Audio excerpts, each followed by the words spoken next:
بسم اللہ الرحمن الرحیم۔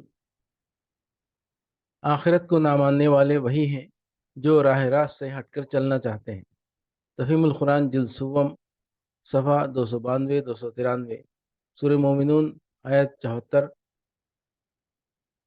وَإِنَّ الَّذِينَ لَا يُؤْمِنُونَ بِالْآخِرَةِ عَنِ الصِّرَاطِ لَنَاكِبُونَ، سورہ مومنون آیت 74۔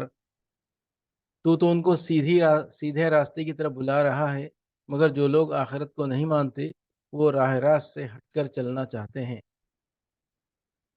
یعنی آخرت کے انکار نے ان کو غیر ذمہ دار اور احساس ذمہ داری کے فقدان نے ان کو بے فکر بنا کر رکھ دیا ہے، جب وہ سرے سے یہی نہیں سمجھتے کہ ان کی اس زندگی کا کوئی معال اور نتیجہ بھی ہے اور کسی کے سامنے اپنے اس پورے کارنامہ حیات کا حساب بھی دینا ہے، تو پھر انہیں اس کی کیا فکر ہو سکتی ہے کہ حق کیا ہے اور باطل کیا۔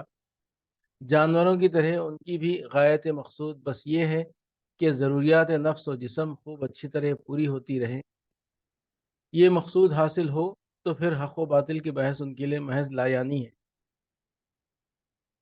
اور اس مقصد کے حصول میں کوئی خرابی رونما ہو جائے تو زیادہ سے زیادہ وہ جو کچھ سوچیں گے وہ صرف یہ کہ اس خرابی کا سبب کیا ہے اور اسے کس طرح دور کیا جا سکتا ہے۔ راہ راست اس ذہنیت کے لوگ نہ چاہ سکتے ہیں نہ پا سکتے ہیں۔ آخرت کو نہ ماننے والے ہمیشہ انبیاء کو جھٹلاتے رہے ہیں۔ تفہیم القرآن جلد سوم، صفحہ 277 تا 282، سورہ مومنون آیات 31 تا 44۔ ثم انشانا من بعدهم قرنا آخرین فارسلنا فیہم رسولا منہم ان اعبدوا اللہ ما لکم من الہ غیرہ افلا تتقون۔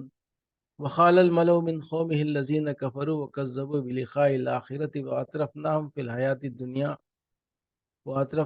الحياة الدنيا ما هذا إلا بشر مثلكم يأكل مما تأكلون منه ويشرب مما تشربون ولئن أطعتم بشرا مثلكم إنكم إذا لخاسرون أيعدكم أنكم إذا متم وكنتم ترابا وعظاما أنكم مخرجون هيهات هيهات لما توعدون إن هي إلا حياتنا الدنيا نموت ونحيا وما نحن بمبعوثين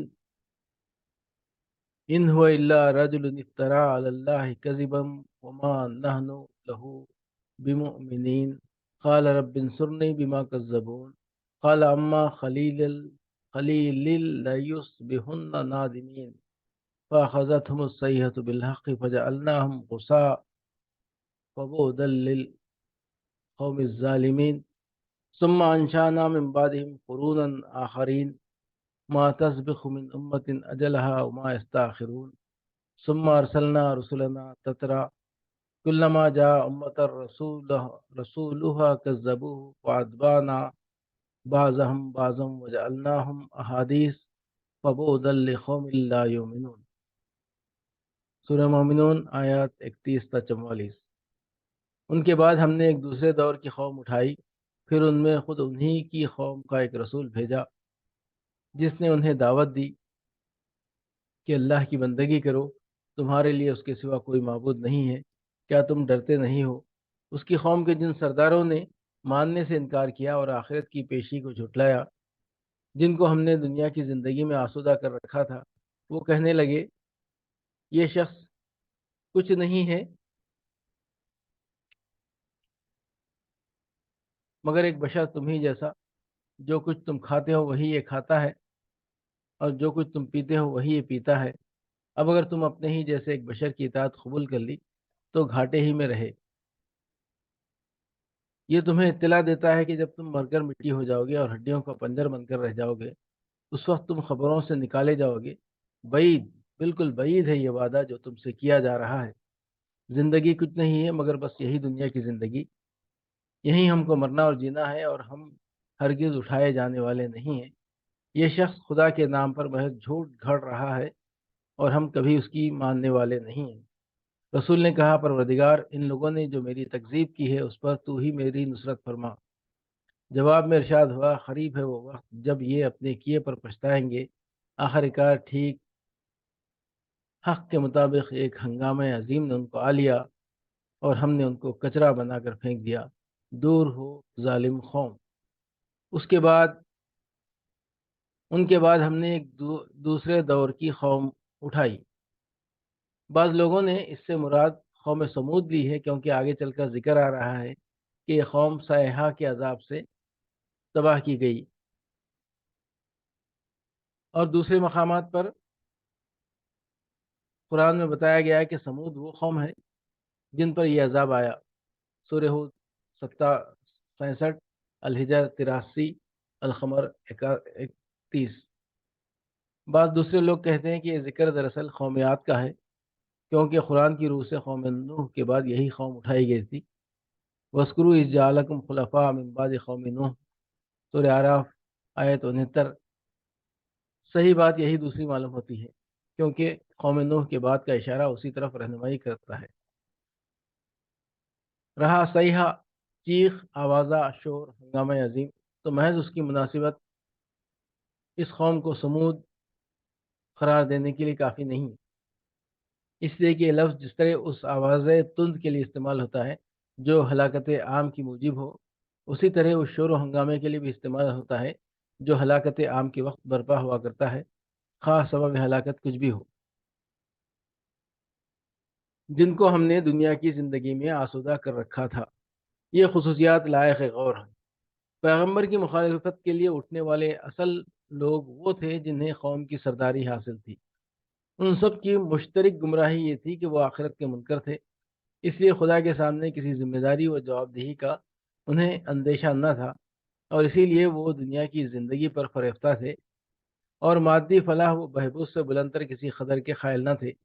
پھر اس گمراہی میں جس چیز نے ان کو بالکل ہی غرق کر دیا وہ خوشحالی و آسودگی تھی جسے وہ اپنے برحق ہونے کی دلیل سمجھتے تھے، اور یہ ماننے کے لیے تیار نہ تھے کہ وہ عقیدہ، وہ نظام اخلاق اور وہ طرز زندگی غلط بھی ہو سکتا ہے جس پر چل کر انہیں دنیا میں یہ کچھ کامیابیاں نصیب ہو رہی ہیں۔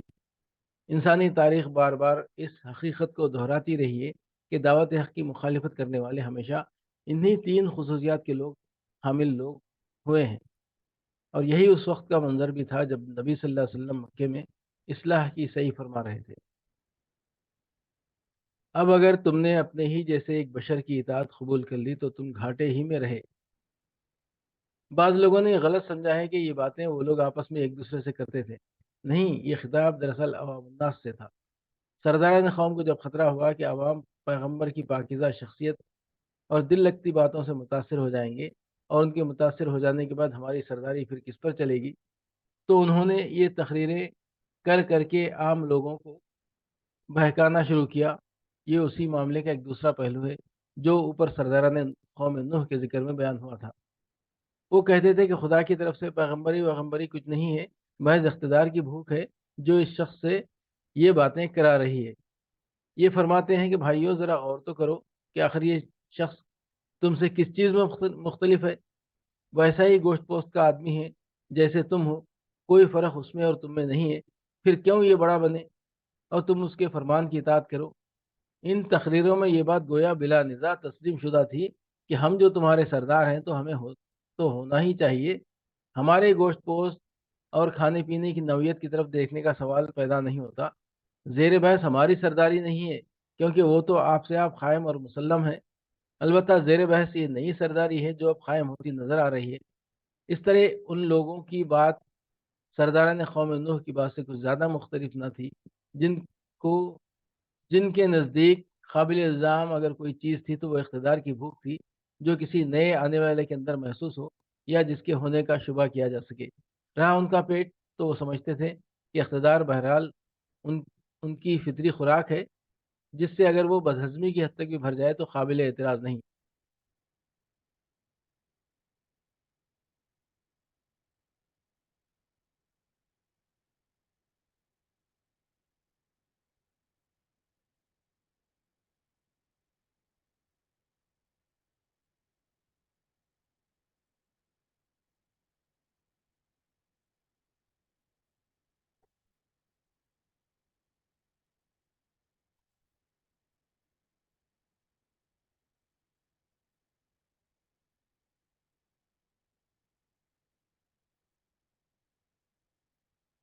یہ شخص خدا کے نام پر محض جھوٹ گھڑ رہا ہے۔ یہ الفاظ صاحب بتاتے ہیں کہ اللہ تعالیٰ کی ہستی کے یہ لوگ بھی منکر نہ تھے، ان کی بھی اصل گمراہی شرک ہی تھی۔ دوسرے مقامات پر بھی قرآن مجید میں اس قوم کا یہی جرم بیان کیا گیا ہے۔ ملاحظہ ہو سورہ اعراف آیت 70، ہود آیات 53-54، حامیم سجدہ آیت 14، الاحقاف آیات 21-22۔ ہم نے ان کو کچرا بنا کر پھینک دیا، سورہ مومنون حاشیہ نمبر 37۔ اصل میں لفظ غصا استعمال ہوا ہے جس کے معنی یہ ہے کہ وہ کوڑا کرکٹ جو سیلاب کے ساتھ بہتا ہوا آتا ہے اور پھر کناروں پر لگ لگ کر پڑا سڑتا رہتا ہے۔